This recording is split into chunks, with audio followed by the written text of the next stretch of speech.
momento del coito, ¿no? Acompañado de dolor. Aquí podemos encontrar, ya cuando se ha ascendido la infección, que empezó en las partes bajas, puede llegar a comprometer hasta las trompas, ¿no? Entonces podemos encontrar ahí una salpingitis supurada aguda, puede comprometer los ovarios y trompas. Encontramos ovarios salpingitis o abscesos tubo-ováricos o piosalpings.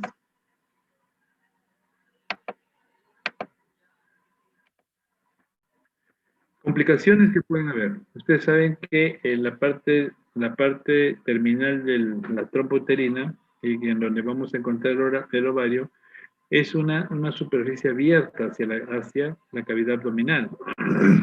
Por lo tanto, pues cualquier agente infeccioso por ahí tranquilamente puede desplazarse hacia el abdomen y generar una peritonitis, una bacteriemia. Se pueden encontrarse bacteriemias como en la endocarditis o en la meningitis o en las artritis, ¿no? Puede comprometer ya, si es que se pasa a ser una infección generalizada, los diferentes aparatos y sistemas.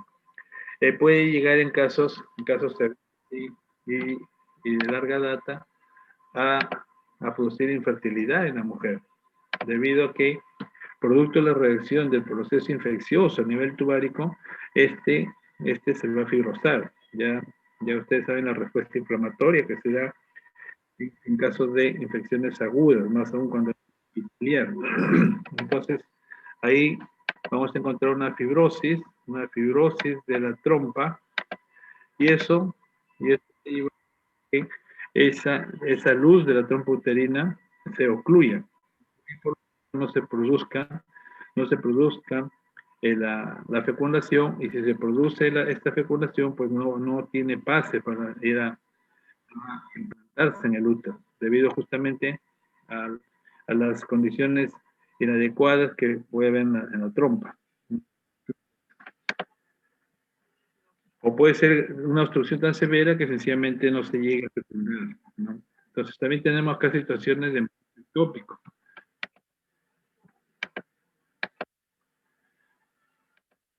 Y también de obstrucción incluso intestinal, ¿no? Bajando hacia la vulva es la parte baja del aparato genital, ¿no? Que está en relación con la vagina. Podemos encontrar trastornos epiteliales. Dentro de estos vamos a encontrar epiteliales no neoplásicos y neoplásicos, ¿no? Entonces, entre los trastornos epiteliales no neoplásicos, ¿ya? No neoplásicos, vamos a encontrar leucoplasias y otros cuadros que son de etiología desconocida. Tenemos aquí dermatosis inflamatorias, como la psoriasis, dermatitis crónica, neoplasia intraepitelial vulvar, conocida como BIN, neoplasia intraepitelial vulvar, enfermedad de Payet, carcinoma pasivos, carcinomas invasivos, podemos encontrar ahí.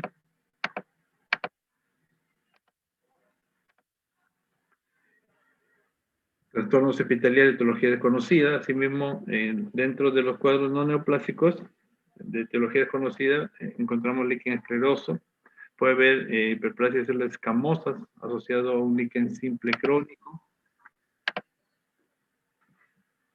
Y aquí en el líquen escleroso se pueden ver pues, unas lesiones en placas o en pápulas, ¿no?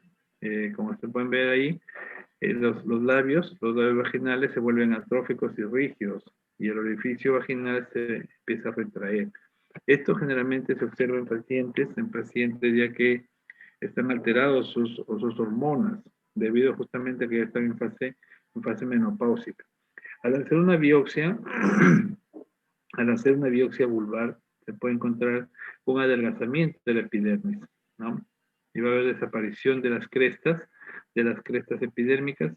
Asimismo, encontramos degeneración hidrópica en las células basales. Estas células basales vamos a encontrar acá.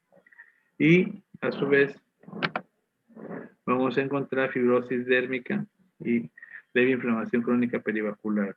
En la parte dérmica se nos encuentra la parte de la fibrosis, ¿no? Por lo tanto, al ser una zona fibrótica va a disminuir su capacidad de distensión, ¿no? Va a disminuir su capacidad elástica.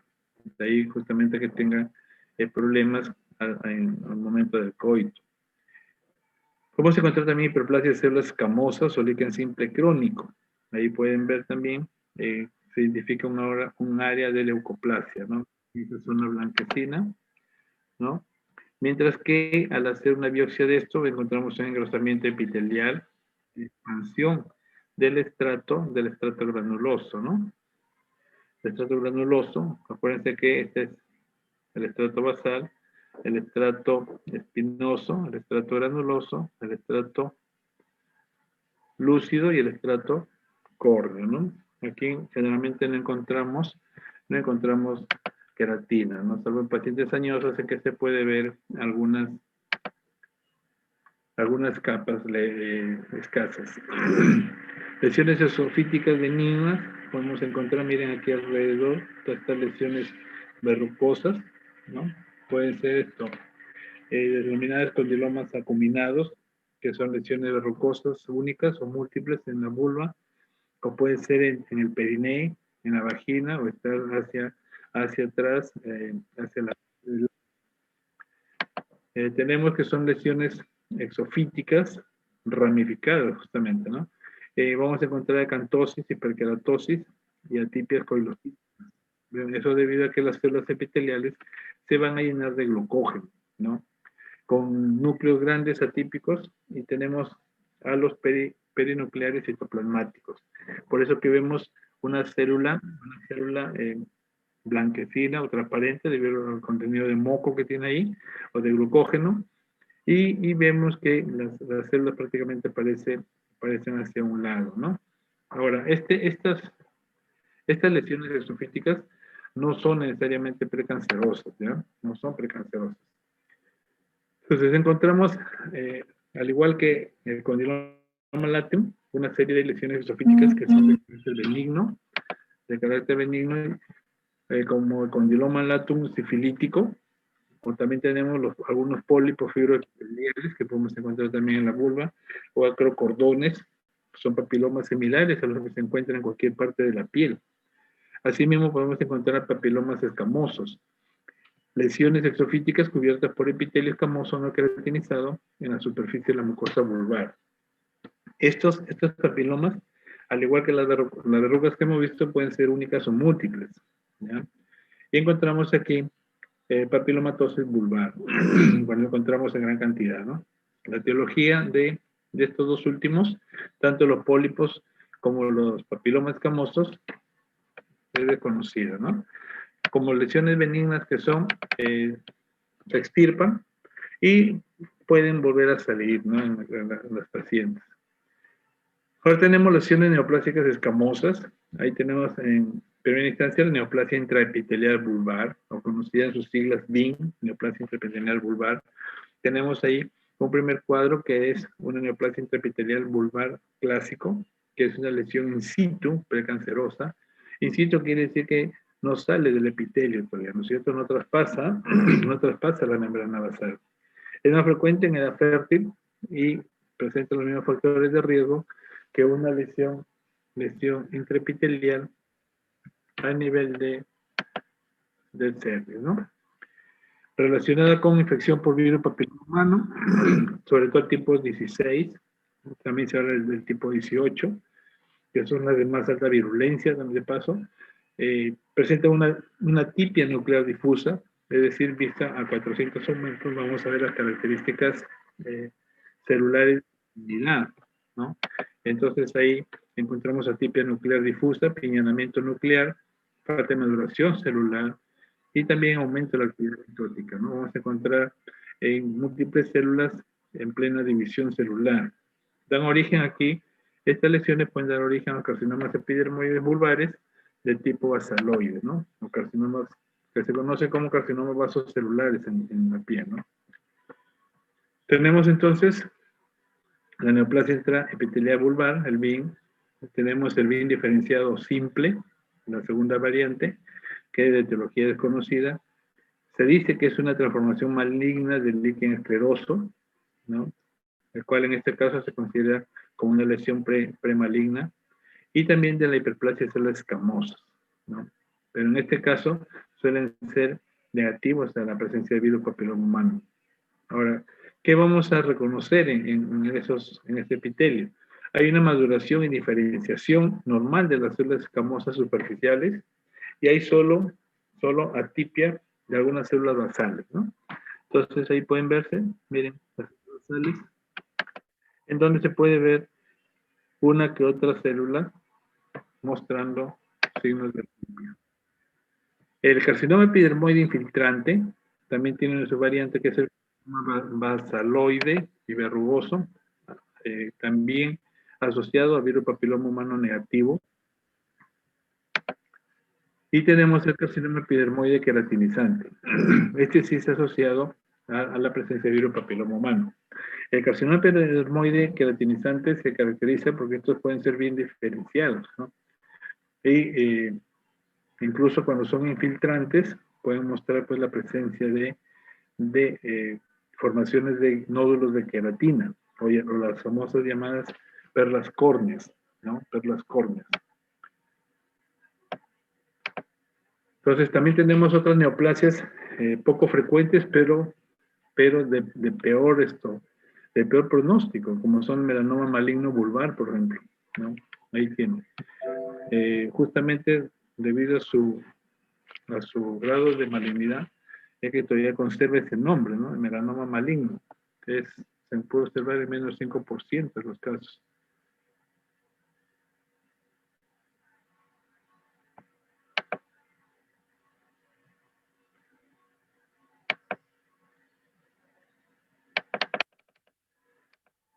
Aquí tenemos la enfermedad de Payet, también extramamario. Si bien esta enfermedad de Payet se conoció inicialmente en la mama, ahora podemos ver lo que está en otras partes fuera de la mama, ¿no? Y en esto es extramamario en 1% de los casos.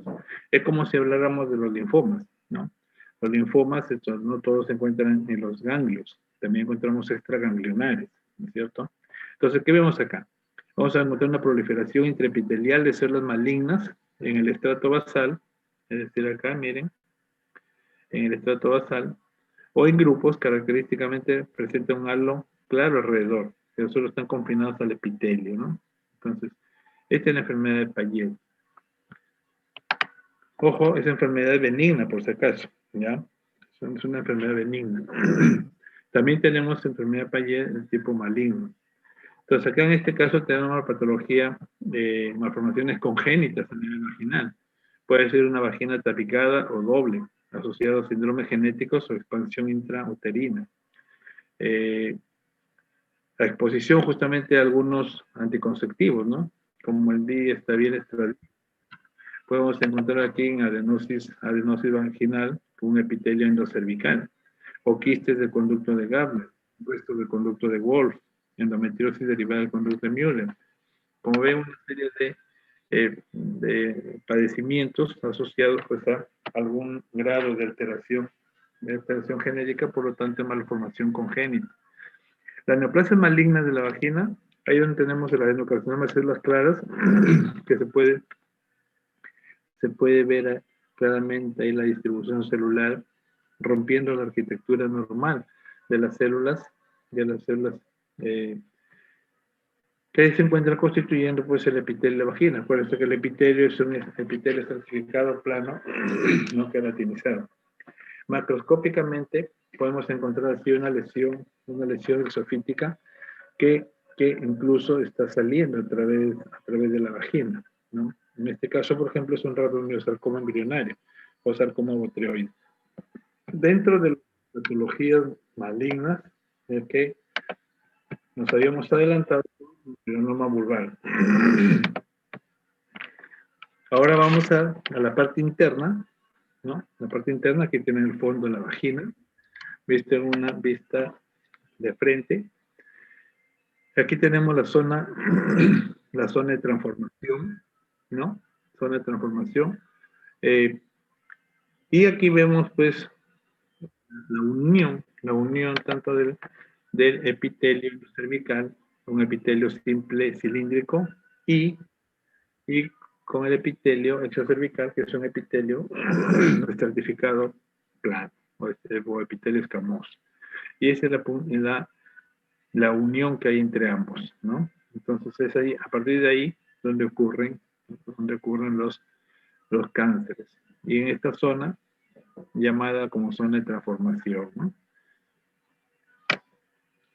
Ahí tienen una imagen de un cuello uterino, en donde se puede ver claramente esta parte del exocervix, ¿no es cierto? Un epitelio estratificado plano, no queratinizado, y abruptamente cambia un epitelio simple cilíndrico. Es como ver en una calle, un edificio de 5 pisos, ¿no es cierto? Y al otro lado una casa de un piso. Así es de abrupto el cambio epitelial. De ahí que estas zonas pues sufre lesiones constantes, ¿no? Aquí tenemos justamente, debido a las diversas injurias que puede haber ahí, a la diversa agresión que se puede notar en el orificio cervical, es que va a pasar, ¿no? Va a pasar células maduras del exocervix hacia el epitelio endocervical. Y aquí se va a tornar, son células maduras normales que van a entrar en la zona del endocervix, también en células normales. Es lo que se conoce como metaplasia, ¿ya? Como metaplasia escamosa. Ese es un cambio reversible que al pasar la injuria puede retornar a sus estados naturales, los estados normales. Aquí podemos encontrar también a nivel cervical, en el endocervix, en el canal, pólipos endocervicales, ¿no? Ahí tienen. Generalmente son pólipos fibroepiteliales, constituidos por tejido fibroso y epitelio simple cilíndrico. Seguimos subiendo, ya estamos aquí en el canal, vemos el canal endocervical y hacia la parte superior la cavidad uterina, ¿no? Miren acá toda esta cavidad uterina que está ocupada por restos sanguíneos y endometrio. Hacia el lado izquierdo del útero, vamos a ver la trompa y su ovario, ¿ya?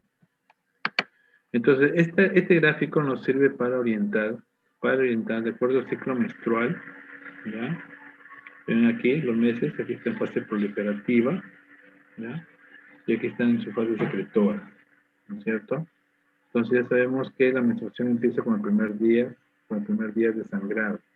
Y aquí vemos la relación que guarda con los diferentes cambios que va a presentar en los genitales externos en relación con el ciclo menstrual.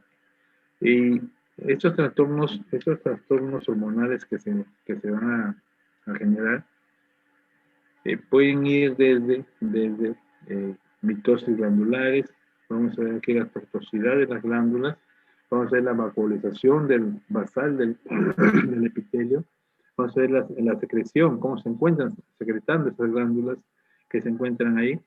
Lo vemos ahí cómo se encuentra el estroma, si hay edema o no. Así mismo podemos encontrar una reacción preresidual y así mismo encontramos reacción inflamatoria de tipo agudo. Encontramos ahí cantidad de leucocitos. Esa es una primera etapa. Entonces, todos estos cambios podemos encontrar en las diferentes células que están no solamente en la cavidad uterina, ¿no? Ustedes saben que el ovario y las hormonas que produce prácticamente actúa sobre todos los órganos genitales en la mujer, ¿no?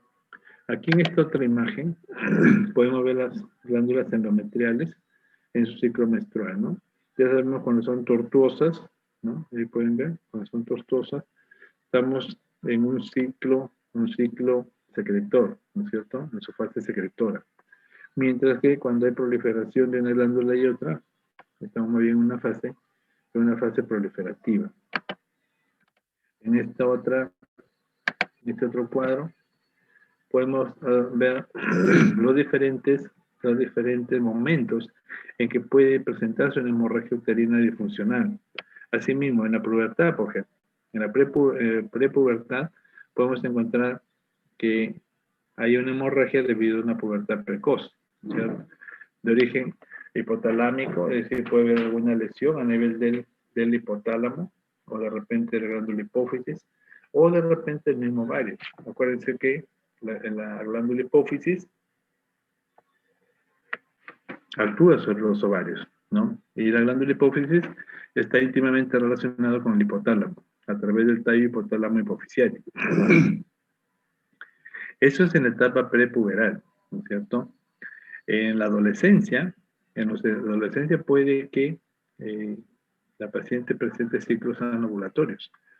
Esto puede ser por trastorno de la coagulación. En la etapa reproductora, ¿ya? En la etapa reproductora presentan complicaciones del embarazo. Puede presentarse episodios de abortos, enfermedad trofolástica gestacional, puede haber embarazos ectópicos, puede haber lesiones orgánicas, puede haber tumores de músculos, como los leiomiomas o adenomiosis. Pueden presentarse pólipos, pues esto pueden ser sésiles o pediculados, puede haber hiperplasia endometrial, e incluso puede haber una neoplasia maligna o carcinomas de endometrio, ¿no? Así podemos encontrar ciclos anovulatorios, hemorragias disfuncionales. En la fase ovulatoria puede encontrarse una fase luteínica insuficiente. En la postrimería de la edad fértil, en la perimenopausia, encontramos ciclos anovulatorios, hay descamación irregular, epitelial, y hay lesiones orgánicas. En la posmenopausia encontramos lesiones orgánicas, carcinoma, hiperplasia, pólipos y atrofias endometriales. Entonces, como ven, cada etapa o cada edad de la paciente va a significar que sus ovarios funcionen de forma tal, acorde a la edad de la paciente. Conforme va cesando en sus funciones, también va mostrando algunos cambios, digamos, en los tejidos a los cuales emite sus secreciones. Pero cuando se presentan ya lesiones tipo neoplásico, empiezan muchas las veces asociados a los cambios hormonales. Muy diferente, por ejemplo, el carcinoma endometrial, ¿no? El carcinoma endometrial, por ejemplo, se notó una elevada incidencia después de 8 o 10 años en pacientes que tenían antecedentes de cáncer de mama y que habían sido tratados con tamoxifeno, ¿no? Esas pacientes que habían sido tratados con tamoxifeno, después de 8 o 10 años, empezaron a presentar trastornos tipo menstruales, ¿no? Tipo menstruales porque la mayoría ya eran pacientes de 50 a 60 años en que ya estaban pues en menopausia. Sin embargo, empezaron a presentar pseudo ciclos, ¿no? Pseudo menstruaciones, cuando en realidad lo que está ocurriendo es que había un cáncer de endometrio que estaba provocando esos sangrados. En esta imagen, por ejemplo, podemos encontrar ahí un ciclo anovulatorio, como causas que podemos evidenciar la estimulación estrogénica, trastornos endocrinológicos, lesiones primarias en el ovario, ya sea por la presencia de tumores, ovarios poliquísticos, trastornos metabólicos, como puede darse en obesidad, la malnutrición, enfermedades crónicas. Acuérdense, por ejemplo, que las grandes atletas también presentan ciclos anovulatorios, tienen trastornos de su menstruación. Lo mismo que, por ejemplo, las personas que trabajan de flight hostel, ¿no? Entonces, el personal que trabaja en los aviones, por ejemplo, trasladándose pues de un continente a otro, son pacientes que muestran esto, trastornos de tipo anovulatorio. Pilotos de avión generalmente son varones, ¿no? Varones, pero bueno, había una piloto peruana que ya estaba piloteando en Estados Unidos, en una empresa americana de aviones. Esa es una de las primeras mujeres pilotos en el mundo de aviones. Y curiosamente, y para orgullo de Chiclayo, es de acá, ¿no? Era de acá de Chiclayo. Su papá tenía una empresa de estos avionetas por acá por los parques, ¿no? Cómo pasó el tiempo, ahora esta chica está en Estados Unidos y ahora pilotea semejantes aviones de esas grandes empresas. Entonces, esas personas también tienen problemas en su ciclo menstrual. El endometrio también puede afectarse, así al igual que cualquier otro órgano, de cualquier padecimiento, ¿no? Del tipo inflamatorio hasta la presencia de neoplasias. Entonces tenemos ahí las endometritis, por ejemplo. Estas endometritis que pueden asociarse a cuadros de enfermedad pélvica inflamatorias crónicas o pueden encontrarse después de un posparto o aborto. Puede presentarse de repente por la presencia de dispositivos intrauterinos, las famosas T de cobre, o puede haber de repente infecciones sistémicas crónicas. En el caso de pólipos endometriales, ¿no? Ahí se puede ver en esta imagen. Esta es la parte del cervix, aquí está la cavidad endometrial. Es un pólipo que ya está emergiendo, ¿no? Está emergiendo prácticamente por el cervix, pero como ven, la base de sustentación se encuentra en la cavidad uterina. Estos pólipos pueden ser únicos o múltiples, pueden ser sésiles o pediculados. Ahí tienen los pedunculados, se refiere a que tiene una base, ¿no es cierto? Como si fuera pues, una pera de boxeador. Sésiles se refiere a que más bien la base de sustento es más bien aplanado, ¿no? Generalmente son aplanados tipo mesetas. Pueden ser funcionales o hiperplásticos. Y las células estromales se ha identificado que son clonales con reorganización en el cromosoma 6p21, ¿no? Podemos encontrar casos de adenomiosis y endometriosis. Las adenomiosis, ¿a qué se refiere? Se refiere a la presencia de glándulas endometriales en el endometrio, ¿ya? En el endometrio. Este es un segmento de una pared de cuerpo uterino. Como ven, no se ve como un tejido miometrial normal, ¿no? Y la endometriosis no viene a ser sino la presencia de glándulas endometriales en otras partes que no sea la cavidad uterina, ¿no? Puede verse en todo el trayecto, pues, desde la evolución, desde la etapa fetal, ¿no? Podemos encontrarnos desde el tórax, en todo el recorrido hasta la pelvis, podemos encontrar en el abdomen. Y lo más frecuente son la presencia de glándulas endometriales en los ovarios, ¿no? Las endometriosis ováricas. Y ese tejido, que no solamente puede estar en el ovario, puede estar de repente sobre los intestinos, en la cavidad abdominal, tiene la particularidad que responden al estímulo hormonal. Es decir, mientras en el tiempo que la mujer entra en su ciclo, en sus días de menstruación, empieza a sangrar, también estas glándulas empiezan a comportarse como tal. Bien, entonces aquí en esta imagen podemos ver, ahí tiene los diferentes compromisos, ¿no? Tenemos aquí, ojo, una cosa es diseminación, ¿no es cierto? Otra cosa es metástasis y otra cosa es implantación, ¿ya? Tengan presentes esos tres conceptos, no es lo mismo. La implantación puede deberse en forma accidental, por ejemplo, durante un acto operatorio, que puede incluso llegar a formar tumores. Es frecuente ver en pacientes, por ejemplo, poscesariadas, ¿no?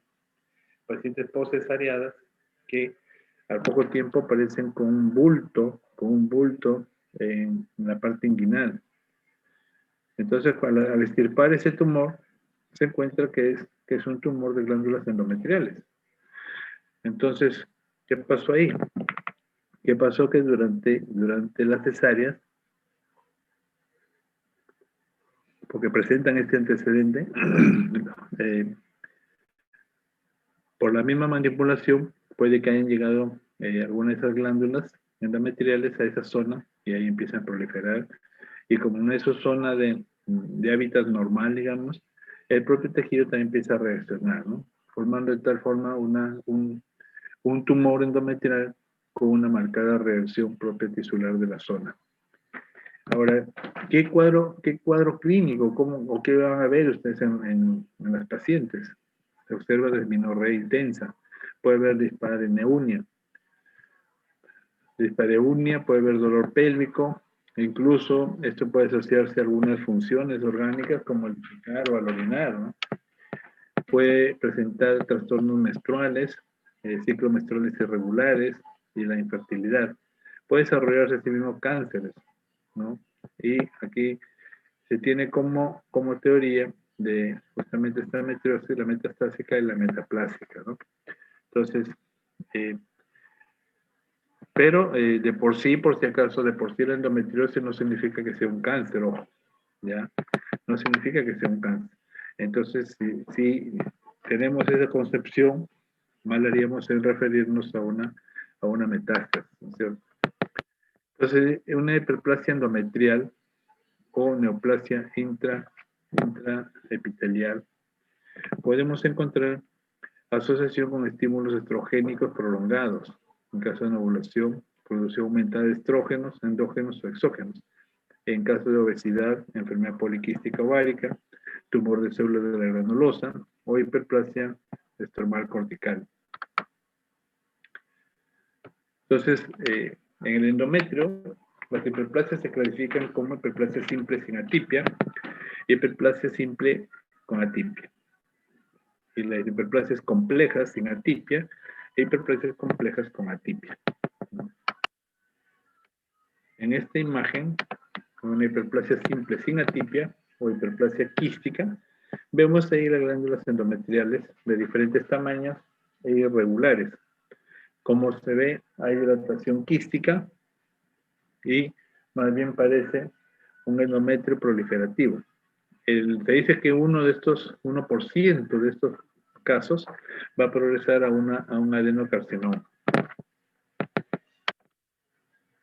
En el caso de una hiperplasia simple con atipia, se reconoce atipias citológicas dentro de las células de la glándula, definida como pérdida de la polaridad, núcleos vesiculosos y nucleolos prominentes. Es decir, estamos hablando de criterios de malignidad celular. Las células se hacen redondas y van a perder su orientación perpendicular. El 8% lamentablemente progresan a adenocarcinoma. El tercer grupo, que son de las hiperplasias complejas sin atipia, vemos acá, como pueden observar en la imagen, un aumento en número y en tamaño de las glándulas endometriales. Como ven ahí, ya hay un acercamiento entre ellas. Tal es así que hay zonas de apiñamiento glandular marcados, en los cuales esto se reconocen o se llama vacuum bag, ¿no? O sea, la espalda con espalda. Ahí pueden ver las glándulas que están juntas, apiñadas unas con otras, en formación de espalda con espalda, poco estroma, como ven, no hay casi tejido entre una glándula a otra, y vemos que se observan mitosis abundantes, ¿no? Entonces, el 3% de estas hiperplasias puede progresar a un adenocarcinoma. Y en las hiperplasias complejas con atipia, al igual que la anterior, pero con mayor atipia nuclear, ¿no? En los cuales se observan más núcleos vesiculosos con núcleos prominentes. Morfológicamente se parece al adenocarcinoma bien diferenciado y del 23 al 48% de estas hiperplasias complejas con atipia progresan a adenocarcinoma. Cuando tenemos una biopsia, en estos casos, la verdad es que el cirujano lo toma como si ya fuera un cáncer. En la biopsia se obtiene pues el tejido endometrial por curetaje, ¿no? Por el famoso legrado uterino que de repente habrán escuchado. Se hace curetaje de la cavidad endometrial. Entonces el cirujano sabe que si bien en la parte que ha cureteado, ¿no? Hay una hiperplasia compleja, sabe que en el resto de la cavidad uterina, es decir, en el resto del tejido endometrial, puede haber, si no es focos, puede haber áreas de carcinoma endometrial, ¿no? Por eso que ahí tiene mucho cuidado. Y el estudio obviamente se hace más más pormenorizado de cuando se recibe la pieza operatoria ya. En este cuadro podemos identificar las diferentes características teniendo en cuenta los diferentes tipos, ¿no?, de carcinoma endometrial.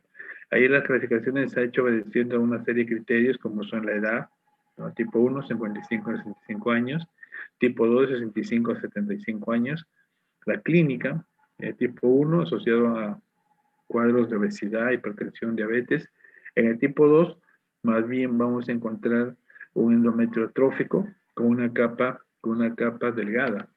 Morfológicamente, el tipo 1 más es de características endometrioides, mientras que el tipo 2 es más bien seroso, células claras, ¿no? Células claras. Precursores, en el caso tipo 1 tenemos la hiperplasia, y en el tipo 2 tenemos el carcinoma intraepitelial endometrial, ¿no? Genéticamente, bueno, tenemos marcadores para cada uno, y pueden ver el P53, el único que se comparte, y tienen cuadros o marcadores específicos que pueden diferenciar entre uno y otro, ¿no? Y el comportamiento en el tipo 2 es más agresivo que en el tipo 1. Y la tumorogénesis, digamos que va evolucionando en este sentido, ¿no? Aquí de un endometrio proliferativo a una hiperplasia simple, pasa por una hiperplasia compleja, una hiperplasia compleja típica, y finalmente un carcinoma endometrial, ¿no? Ahí podemos ver de un grado 1 o puede ser un infiltrante ya invasivo, ¿no?, con metástasis incluso, ¿no? Aquí tenemos en esta imagen, miren ese cuerpo uterino, y hecho el estudio del contenido, se pueden ver todas estas glándulas endometriales. En el carcinoma tipo 2, ahí pueden ver, puede evolucionar de un endometrio atrófico, un carcinoma endometrial intraepitelial, ¿no? Pues no pasa la capa basal, a un carcinoma seroso, ¿no? Entiendo. Aquí se puede identificar, o sea, con marcadores P53. Nos puede orientar hacia la presencia del adenocarcinoma. En el adenocarcinoma endometrio tipo 2, también podemos ver esta. Miren ahí cómo se encuentra esta cavidad uterina. Y aquí podemos ver, esta es la superficie normal del endometrio, y cómo a partir de acá empezó a crecer toda esta masa, ¿no? Como si fuera una coliflor, miren. Todo esto es un crecimiento cancerígeno. Ahora, esas son las lesiones que pueden ocurrir en el endometrio, es decir, en la cavidad uterina, en su epitelio, ¿cierto? Ustedes saben que el cuerpo uterino tiene 3 capas, ¿no? El endometrio, el miometrio y la parte externa, que es la serosa. Ya vimos con respecto al endometrio que puede haber pólipos, ¿no es cierto? Puede haber pólipos, puede haber hiperplasias, puede haber cáncer, ¿no? Adenocarcinomas. En el caso del miometrio, es decir, la pared muscular del útero, también puede tener tumores benignos y malignos. Entre los tumores benignos tenemos los leomiomas, o más conocidos como miomas intramurales, o también puede ser algún cáncer como los leiomiosarcomas. Los leiomiosarcomas son cánceres que se encuentran en la pared miometrial. Ahora, los tumores del miometrio tenemos los leomiomas, por ejemplo, que ya se ha hecho su identificación citogenética y se ha hecho su reconocimiento e incluso qué alteraciones se producen a nivel de esos genes, ¿no? Y acá en la segunda imagen de los leiomiosarcomas se puede reconocer cariotipos complejos y de lecciones distintas, ¿no?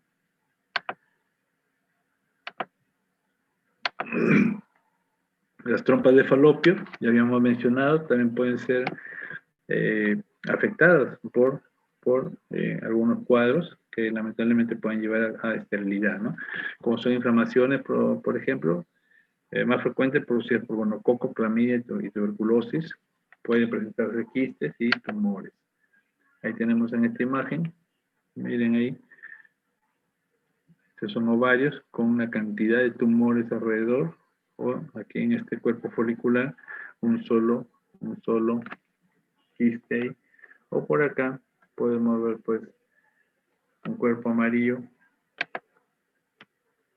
o puede encontrarse en cuerpos atróficos ahí, ¿no? Aquí podemos ver en este ovario quistes funcionales, ¿no? Este es un ovario donde puede verse múltiples quistes. Al hacer los cortes, miren, ahí están diferentes quistes, ¿no? Igualmente acá. Acá con una zona quística escasa y más bien zonas fibróticas.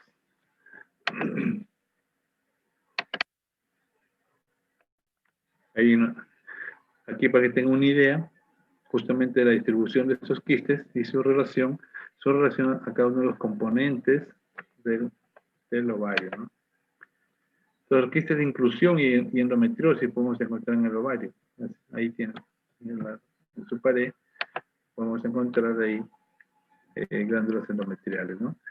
Y tenemos los diferentes tipos: serosos, mucinosos, endometrioides, teratomas. Los teratomas pueden ser benignos o malignos. Los llamados teratomas maduros o inmaduros también se encuentran en el ovario. En esos teratomas se pueden encontrar diferentes estirpes celulares. Podemos encontrar tejido epitelial, tejido conectivo, podemos encontrar dientes, tejido tiroideo, cartílago, pelos en cantidad y grasa. Este es un quiste ya drenado. Los quistes son como una especie de globos. La mayoría contiene líquido en su interior. Y al abrirlos o al cortarlos, encontramos zonas poliquísticas e incluso pueden ver áreas sólidas, ¿no? Y cuando encontramos áreas sólidas, ¿ya? Es lo que se denomina cistoadenoma. Adenoma indica la parte sólida y cisto indica la parte quística. Ahí tenemos una macro borderline, por ejemplo, un tumor borderline. En el caso de este ovario, ¿no? Cuando se encuentran este tipo de informe, es decir, ese tipo de resultados de repente una tumoración borderline en el ovario, el cirujano pues trata el tumor como si fuera un cáncer, ¿no? Como si fuera un cáncer. Debido a las sorpresas que se han encontrado cuando se han hecho los estudios de diamantes oxígenos. Aquí en esta otra imagen pueden ver un adenocarcinoma seroso, ¿no? Miren ahí, revestido totalmente por pared. Sin embargo, en los cortes se puede ver ahí una paridad baja, disgenesia gonadal, por uso en este caso, se ha asociado a uso de anticonceptivos, a ligaduras tubáricas, dicen que se disminuye el riesgo. Acá vamos a encontrar dos grupos: carcinoma de bajo grado y de alto grado, ¿no? Unos que reaccionan con algunos marcadores como el Carras o el BRAF, y de alto grado que reaccionan con los BRCA1, BRCA2, con el P53. Y ahí tenemos un cistoadenoma mucinoso. Miren, hay múltiples quistes, y en los cuales están llenos de moco, la mayoría de ellos. O un pseudomixoma peritoneal, ¿no? Miren ahí. Pseudomixoma, vemos gran cantidad de tejido mucoso. Bueno, hay detección y prevención. Para eso se vale hoy en día la ayuda de la detección de los marcadores, ¿no? Aparte de estudios por imágenes que se pueden hacer. Y en el ovario tenemos también una serie de neoplasias propias de su estructura y de su función ovárica, ¿no? Ahí tenemos, por ejemplo, las células germinales. Las células germinales, por ejemplo, tenemos transformación neoplásicas y encontramos ahí neoplasias de células maduras, como que podemos encontrar neoplasias de células embrionarias, ¿no? Que todavía son multipotenciales. Dentro de las células maduras ya encontramos benignas y malignas. Ahí, por ejemplo, tenemos el teratoma quístico maduro, o por ejemplo tenemos el estroma ovárico. El estroma ovárico se reconoce ahí tejido de aspecto tiroideo, ¿no? Malignos pueden ser carcinoma escamoso, el carcinoide y el carcinoma tiroideo. En los embrionarios multipotenciales, en los tumores embrionarios multipotenciales, tenemos los indiferenciados y los trofoblásticos, los primitivos, los somáticos y los embrionarios. De los indiferenciados tenemos el germinoma, de los trofoblásticos el coriocarcinoma, de los primitivos el carcinoma embrionario, de los somáticos, el teratoma inmaduro, y del extraembrionario, el carcinoma York-Sack. Ahí tiene un teratoma maduro. Miren ahí, aquí esto es una bola de grasa con pelos, ¿no es cierto? Y miren, se puede reconocer un epitelio, como si fuera piel, ¿no? Glándulas, miren, glándulas pilosas, cartílago por acá. Esos son los teratomas, ¿no? En los tumores de los cordones sexuales, por ejemplo, si tenemos los teco o fibroma, la cantidad de estroma ahí, tumores de células granulosas, tumores de células Sertoli, miren, acuérdense de las células Sertoli, que las encontramos también en los testículos, ¿no? Acuérdense las células de Leydig, células Sertoli. Y aquí también en el ovario podemos encontrar unas tumoraciones en relación a ello. Con respecto a la mama también para fines de presentación es considerada como parte de los genitales, de la patología genital femenina, ¿no? Aquí tenemos una mama normal, ya saben ustedes que tiene hacia afuera el pezón, la areola, continuándose por la piel normal, ahí tiene una serie de conductos, tenemos las glándulas sebáceas areolares, aquí tenemos los senos lactíferos, por acá tenemos los ductos lactíferos, y finalmente tenemos acá los conductos mamarios, ¿no? En donde va a haber una secreción de lobos. Aquí se puede ver esta imagen, miren las cadenas, ¿no? Ahí tienen las ramificaciones, y finalmente terminando en un sistema de saco ciego, ¿no es cierto? Con distribución hacia una zona única que vendría a ser el pezón. Ahí tiene el epitelio, es un epitelio simple cilíndrico. Y aquí podemos ver una mamografía, lo cual se puede observar la densidad de la mama, ¿no? Esta densidad está en relación con el tejido mamario detectado. Y aquí podemos ver los lobulillos mamarios, ¿no?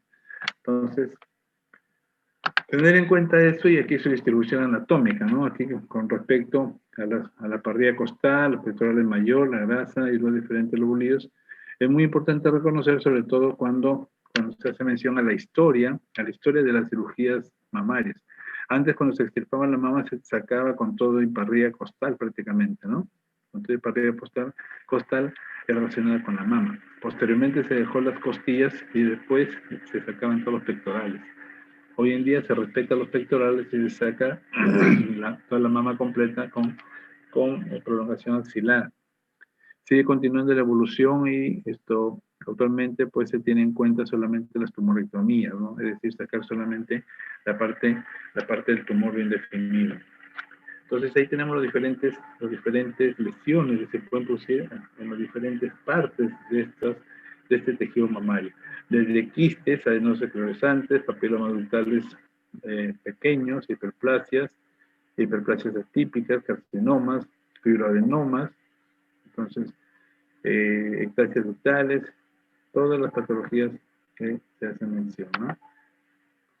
Aquí, en esta otra imagen, de los síntomas más comunes, ahí tenemos, por ejemplo, en el primer caso, 1%, se dice que son pacientes que han detectado alguna masa u otros síntomas, ¿no? Mientras que un 5% de los pacientes refieren haber sentido dolor en la mama, ¿no?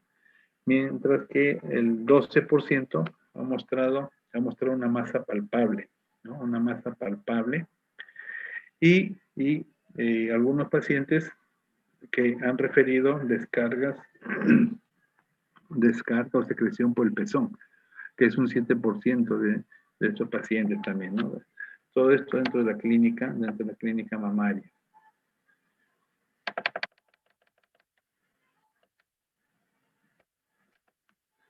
Y aquí tenemos la frecuencia de lesiones benignas y malignas, ¿no? Aquí son datos del INEN, Instituto Nacional de Enfermedades Neoplásicas. En esta otra imagen podemos ver cómo se extirpa toda esta parte mamaria. Por si acaso, todo lo que está en negro no es que sea así el tejido, ¿no? Se pinta de negro, este negro es tinta china, se pinta de negro para tener nosotros una seguridad de que el borde quirúrgico está ahí, ¿ya? Es para eso. Haciendo ya los cortes histológicos, miren, acá encontramos una dilatación, ¿no? Una tremenda dilatación de un ducto.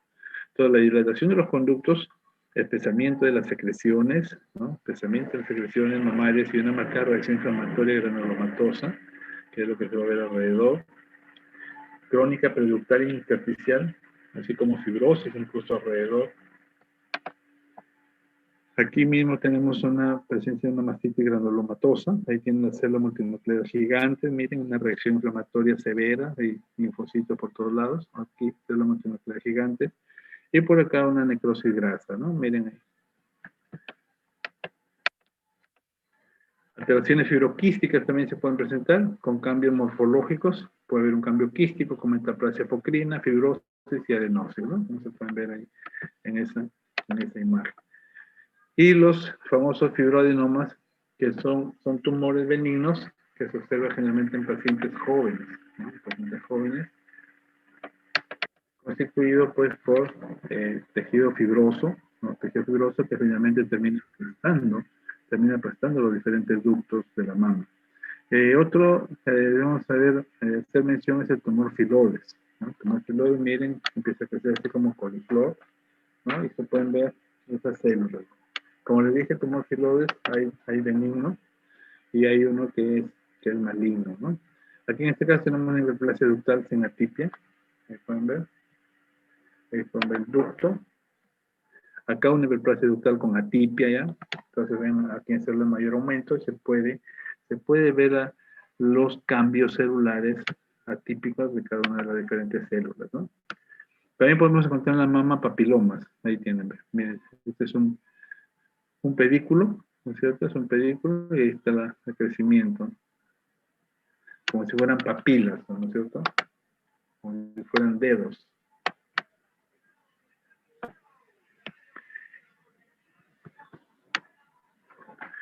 Aquí, riesgo de desarrollar carcinoma invasor, por ejemplo, lesiones anatomopatológicas, cambio no proliferativo de la mama. El riesgo de desarrollar carcinoma invasivo es apenas de 1, ¿no? Modificadores de riesgo, ninguno.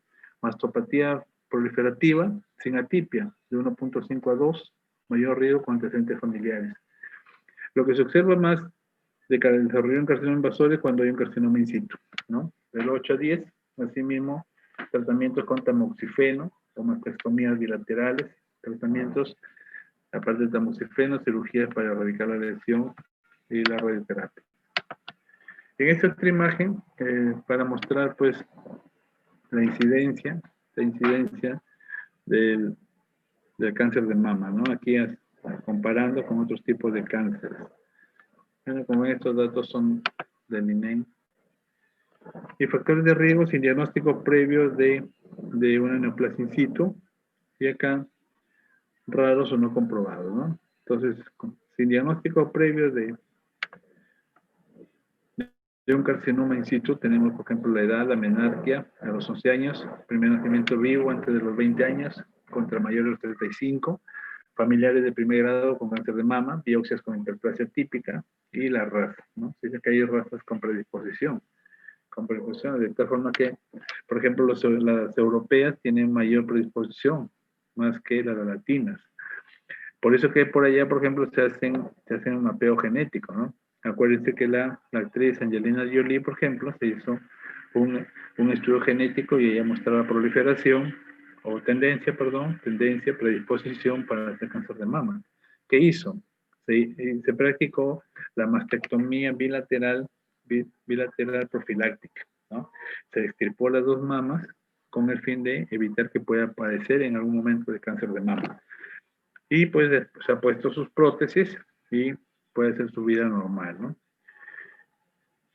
Raros o no comprobados, tenemos la exposición a estrógenos, la exposición a radiaciones, carcinomas contralateral o del endometrio, influencias geográficas, la dieta, la obesidad, la falta de ejercicio, la lactancia materna, toxinas medioambientales, el consumo de tabaco. Como hay una serie de factores que pueden influir, ¿no? Aparte que el tabaco, ya saben ustedes que influye casi en todos los cánceres, ¿no? Etiología y patogénesis del cáncer. Vamos a ver aquí el cáncer hereditario. Hoy en día se ha reconocido alguna relación que comparten familiares, comparten los cromosomas, ¿no? Se ha reconocido ya algunos cromosomas ya que en los pacientes que presentan esta enfermedad, ¿no? Tamaño de los genes también, ahí en relación con los BRCA1 y BRCA2, 81, 84, las funciones que presentan cada uno, sus diferentes mutaciones de la población y el riesgo de cáncer, ¿no? En el BRCA1, 60-80%, en el BRCA2, igualmente 60-80%. En BRCA1, la edad de inicio es más joven, de cuarta a la quinta década, ¿no? Y en las BRCA2 vemos que también comparte por esa edad. Cuanto más edad presenta, hay menos respuesta, ¿no? El cáncer esporádico. ¿A qué se refiere con cáncer esporádico en primer lugar, no? El cáncer esporádico o también denominada enfermedad compleja. La enfermedad compleja y heterogénea, cual es causado por múltiples factores genéticos. Asimismo, se ha reconocido también que pueden haber factores no genéticos y que combinados van a alterar primeramente el ADN, en el ADN de una célula, y a partir de estas células puedes encadenar toda una serie celular con características de atípica. Bueno, aquí tenemos, por ejemplo, un ducto normal. Aquí vamos a ver una enfermedad proliferativa. Aquí vemos una hiperplasia típica, un carcinoma in situ y un carcinoma invasivo. Entonces aquí hablamos de las mutaciones. Entonces pueden ver desencadenarse las apoptosis. Y aquí podemos ver la inestabilidad genómica, ¿no? Esa inestabilidad genómica es la que va a llevar precisamente a sufrir esos cambios a nivel nuclear. Acá igualmente, ahí vemos la evolución de cada uno de estos cuadros para terminar finalmente en un carcinoma invasor, ¿no? O un carcinoma de alto grado invasor. Clasificación histológica, ahí tenemos in situ, ductal, lobulillar. Estas son las más frecuentes, la ductal lobulillar. La lobulillar se caracteriza porque tiene una disposición en fila india, ¿no? En fila india. Y aquí su clasificación molecular, ¿no? También la biología molecular ayuda para lo que es el diagnóstico específico. Y al establecer un diagnóstico específico, pues asegura un mejor tratamiento y también busca un mejor pronóstico. Bueno, aquí tenemos nuevamente esta imagen de la mama y en donde podemos ver justamente la afectación del epitelio, ¿no? Ahí tenemos un carcinoma ductal in situ micropapilar, ¿no? Ahí tiene. In situ quiere decir que no pasa la membrana basal, ¿cierto? Aquí en este esquema, por ejemplo, se puede explicar. Aquí hay un carcinoma ductal infiltrante cuando ya pasó la membrana basal del ducto y está distribuido en todo el parénquima mamario. Y aquí tenemos el carcinoma lobulillar, ¿no? Carcinoma lobulillar con sus diferentes patrones. Ahí vemos en la fila india. Ahí podemos ver bien la distribución, ¿no? Una en hileras de otras, como si fueran vagones de tren, conocido como fila india. Y aquí para ver los diferentes estadios, ¿no? Aquí con nódulos linfáticos, metástasis a distancias y la sobrevivencia en 5 años. Ahora, ¿qué factores pronósticos y predictivos se pueden encontrar? Tenemos el carcinoma invasor o in situ, metástasis a distancia, la metástasis a ganglio, libre 70-80,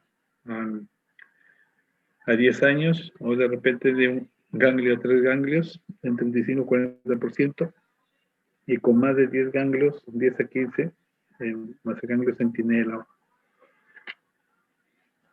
Tamaño tumoral también tiene que ver con el pronóstico, que si es de menor de 1 centímetro, más del 90% sobreviven al año.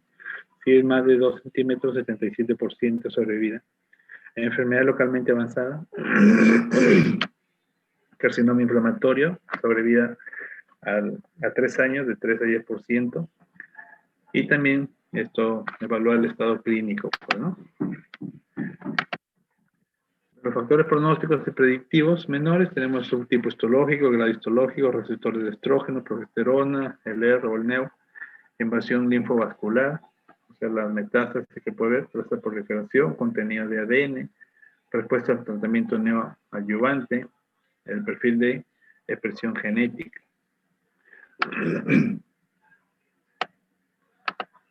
Y aquí tenemos marcadores inmunohistoquímicos que también nos ayudan a no solamente a especificar qué tipo de cáncer es, ¿no? Sino también es útil para establecer el pronóstico. Al hacerle pues los marcadores con el BRCA1, BRCA2, ahí nos puede dar una idea de qué tanta respuesta, buena respuesta van a tener al tratamiento, ¿no? Bueno, y no solamente la patología mamaria es propia de la mujer, ¿no? También el hombre puede padecer de esto. Entonces ahí tenemos la ginecomastia, por ejemplo, que es debido justamente a un hiperestrogenismo. Si bien en los hombres no tiene ovarios, pero sin embargo glándulas suprarrenales pueden intervenir para que se produzca alteración hormonal y se presenta en los pacientes, sobre todo en la etapa de la adolescencia, del joven, empieza el crecimiento de mamas, ¿no? Bien, entonces los dejo esto, ya de aquí les cuelgo la sesión.